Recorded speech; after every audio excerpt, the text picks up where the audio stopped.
À quelques jours du scrutin, le Brexit continue de diviser les Britanniques et le suspense reste entier selon les sondages. L'écart entre le Remain et le Leave est toujours très serré.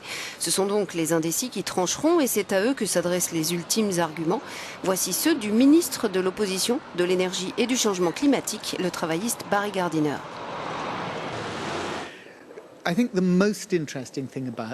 Je crois que le plus intéressant dans les sondages, c'est que l'on a entre 20 et 25% de gens qui n'ont pas encore tranché. Oui, pour ceux qui ont choisi un côté ou l'autre, eh bien c'est fini. Mais le facteur qui va être déterminant, ce sont ces je ne sais pas. Ils vont être les indécis. Ceux qui, le jour du vote, vont se rendre dans les bureaux de vote sans savoir dans quelle boîte ils vont mettre leur bulletin.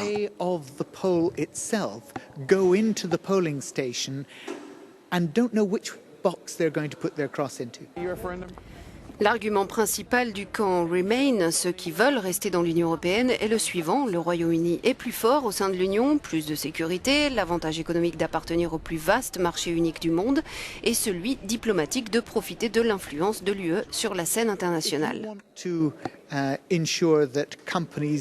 Si vous voulez être sûr que les entreprises ne violent pas votre fiscalité, que l'on parle d'entreprises comme Amazon ou Google, vous devez pouvoir faire ça, pas au niveau national, mais dire si vous voulez faire du commerce avec l'Union européenne en tant qu'entité, vous devez respecter ces règles fiscales. Donc, nous avons beaucoup plus de pouvoir face aux compagnies internationales qui voudraient arbitrer elles-mêmes où elles font du commerce et où elles payent leurs impôts. Nous serons beaucoup moins forts si nous sommes une nation isolée et je crois qu'au moment de mettre le bulletin dans l'urne, les gens vont choisir la sécurité qu'offre l'Union européenne. Far stronger if we're together. And I think people, when it comes to that final vote, will vote for the security that the European Union provides. Pour ceux qui prônent la sortie de l'Union européenne, les Britanniques seront enfin maîtres de leur destin, enfin libres du carcan des règles européennes et plus prospères, certains assurent même pouvoir par la suite négocier un rapport privilégié avec l'Union.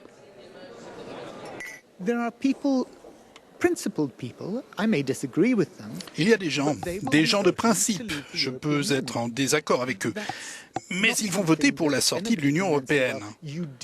Ce n'est pas quelque chose à laquelle on peut dire « vous ne vouliez pas vraiment faire ça ».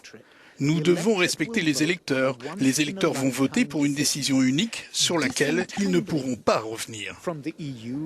S'extirper de l'Union européenne prendrait probablement 5 à 10 ans d'un processus chaotique. Les gens ne vont certainement pas apprécier ça. Et quiconque pense que l'on pourra simplement utiliser le référendum comme levier de négociation est en plein délire.